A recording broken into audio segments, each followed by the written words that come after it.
ભાવના છે કે રઘુનાથપુરી બાપુ માટે શું કરીએ તો બાપુ સારું થાય, બાપુને સારું લાગે, શું કરીએ તો લાખણીજી માતાજીને સારું લાગે, શું કરીએ તો જહુ માતાજીને સારું લાગે।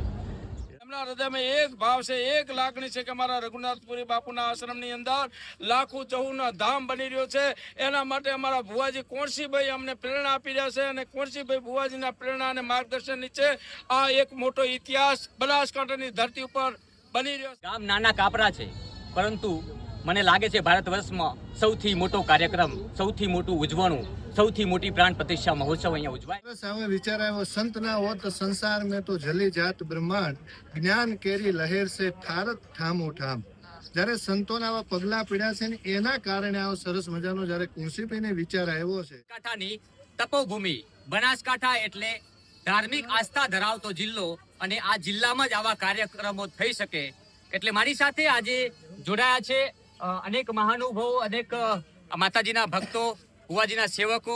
આ કાર્યક્રમ એટલા માટે ઉજાગર કરવો છે કે બનાસકાંઠાની ભૂમિ, બનાસકાંઠાની ધરતી શું છે એ આખા ભારતમાં સંદેશો આપવો છે। આ જિલ્લો શું છે, આ જિલ્લાની આસ્થા શું ધરાવે છે, લોકોના મનમાં શું છે, આ પ્રસંગ આટલા મોટા વિશાળકાય મહાસમુદાયમાં કેમ યોજાઈ રહ્યો છે, આ સંદેશ મારે ઘરે ઘર સુધી પહોંચાડવાના પ્રયાસો કરવા છે।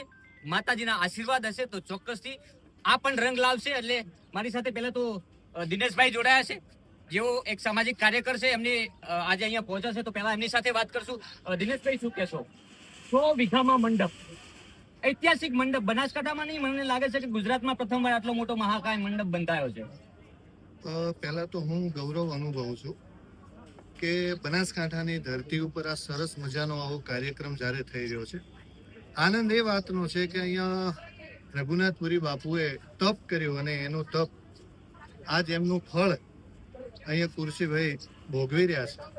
અને એમને સરસ સામે વિચાર આવ્યો, સંત ના હોત સંસાર में तो जली जात ब्रह्मांड, જ્ઞાન કેરી લહેર સે ઠારત ઠામો ઠામ। જ્યારે સંતોના આવા પગલા પીડ્યા છે ને એના કારણે આવો સરસ મજાનો જ્યારે કુંસીભાઈને વિચાર આવ્યો છે ત્યારે સૌથી મજાની વાત એ છે કે આ બનાસકાંઠાની પાવન ધરતી ઉપર આવડો મોટો જ્યારે આયોજન થઈ રહ્યું હોય ત્યારે લાખો માણસો અહીંયા ભોજન કરવાના છે, પ્રસાદ કરવાના છે, માતાજીના ભક્તો અહીંયા આવવાના છે, દેશના તમામ મોટા સંતો, મહામંડલેશ્વરો અહીંયા વધારવાના છે। ત્યારે હું તો એટલી આનંદની અનુભૂતિ અનુભવું છું કે એક બનાસકાંઠા મારે આ મોટું સૌભાગ્ય છે કે બનાસકાંઠા ધન્ય થઈ જશે।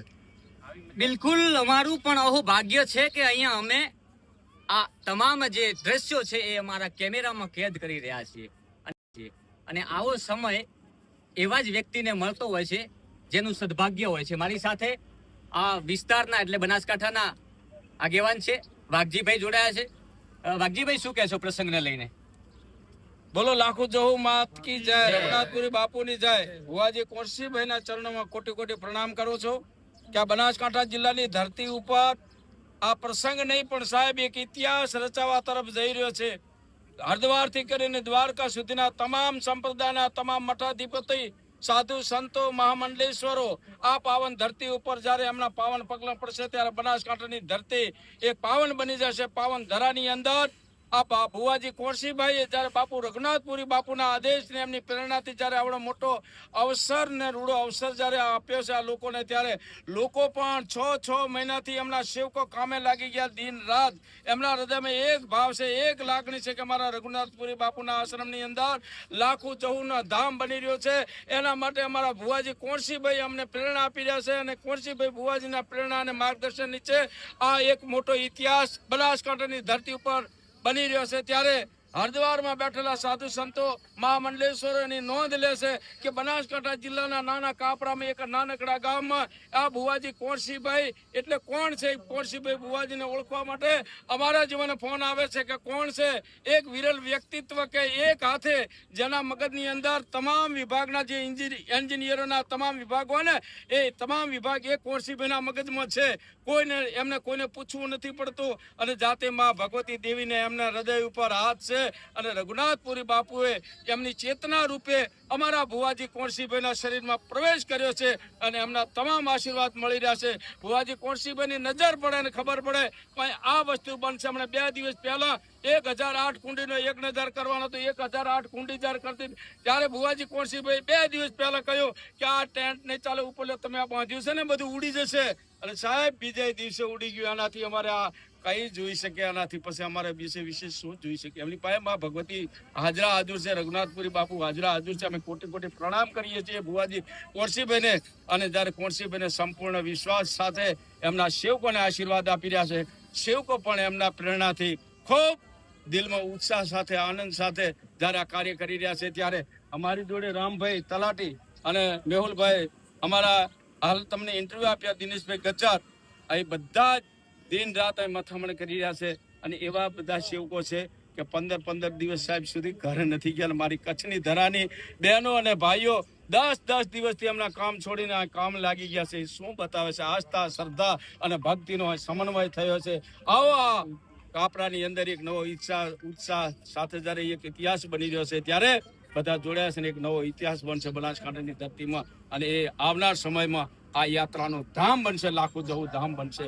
લોકો યાત્રાએ આવશે અને એ યાત્રા થકી ભુવાજી કોણસીભાઈને વંદન કરશે, પ્રણામ કરશે અને રઘુનાથપુરી બાપુને હંમેશને માટે આ ભૂમિ ઉપર ભાવના છે કે રઘુનાથપુરી બાપુ માટે શું કરીએ તો બાપુ સારું થાય, બાપુને સારું લાગે.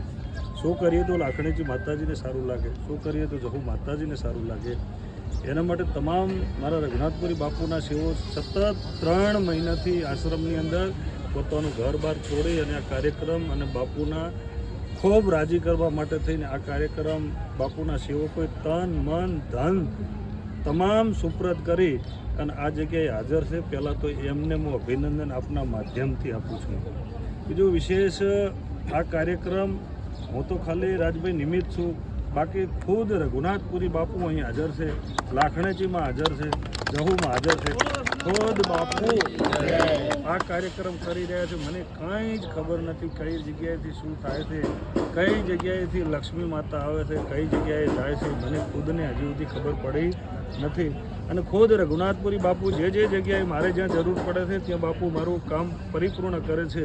અને રાજભાઈએ જેમ કીધું એમ 2 દિવસ પહેલાં 3 દિવસ પહેલાં એક જુનાગઢ બાજુથી ફરતા આપણા મહાત્મા આવ્યા અહીં અને મને મળ્યા કે બાપુના શિષ્ય તો છો પણ મંદિર સિદ્ધ કરવું પડશે. સિદ્ધ કરવા માટે શું કરશો તમે?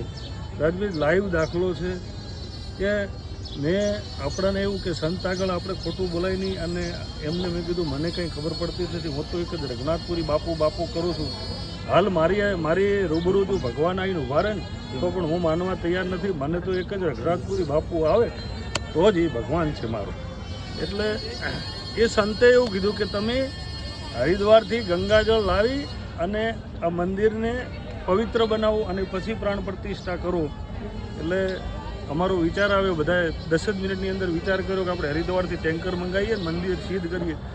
એની પછી 5 જ મિનિટ થઈ એટલે જે આ જગ્યાએ ધોણો થાય છે ને રાજભાઈ, સામે ધોણો જ આપણો થાય છે, એ જગ્યાએ એમને એવું કીધું મને તમે સ્નાન કરાવરાવો અને હરિદ્વારથી હું ગંગા ઉથલાવું, તમારે ટેન્કર લાવવાની જરૂર નહીં પડે. હું હરિદ્વારથી ગંગા ઉથલાવીને આખું મંદિર પવિત્ર કરું અને ભગવાન શિવનો અહીં ધોણો થાય. એટલે 4 જ દિવસ પહેલાં એનું સ્નાન કર્યું, આખું હરિદ્વારથી ગંગા મૈયા ઉથલી અને રઘુનાથપુરી બાપુના મંદિરનો પવિત્ર કરી અને આજે એનો ધૂણો પણ થઈ ગયો છે. એટલે એ આપણા માટે પવિત્ર અને સારી વાત છે. અને આજના માધ્યમથી તમામ સનાતની ધર્મપ્રેમી જનતાને એક આમંત્રણ આપું છું કે ભાવથી આ રઘુનાથપુરી બાપુના અવસરમાં આવજો, એની પ્રસાદી લેજો અને ભાવથી અવસર ઉજવજો એવી મારી બધાને ભાવથી આમંત્રણ છે. બોલો. આ છે શ્રદ્ધા, આ છે વિશ્વાસ અને આ છે આસ્થા. આ આસ્થાને કોઈ ડગાવી ના શકે, કેમ કે આસ્થા એ દિલમાંથી હોય છે, આત્માથી બંધાયેલી આસ્થા હોય છે. અને એ આસ્થાનું પ્રતીક એટલે નાના કાપરા. ગામ નાના કાપરા છે, પરંતુ મને લાગે છે ભારત વર્ષમાં સૌથી મોટો કાર્યક્રમ, સૌથી મોટું ઉજવણું, સૌથી મોટી પ્રાણ પ્રતિષ્ઠા મહોત્સવ અહીંયા ઉજવાય છે. જેમ ભુવાજીએ કહ્યું ને એમ હું પણ કહું છું કે ખરેખર અહીં હાજર જ છે. રઘુનાથપુરી બાપુ પણ હાજર છે, માં લાખુ પણ હાજર છે અને માં જહુ પણ હાજર છે. હું પોતે બનાસ તક ન્યૂઝ નેટવર્કનો એડિટર રાજ ગજ્જર પ્રથમ દિવસે જ કાર્યક્રમ કર્યો. મારી સાથે મારા સહકર્મી અશોક સુથાર છે, જેઓ મારી સામે ઊભા છે. એમને પણ એ જ દિવસે ચમત્કાર મળ્યો છે અને મને પણ 3.5 લાખનો ચમત્કાર મળ્યો છે. આનાથી વિશેષ શું હોઈ શકે? નમસ્કાર. એ અલગ અલગ ઇન્ટરવ્યુ ચલાવી આ હલંગ 10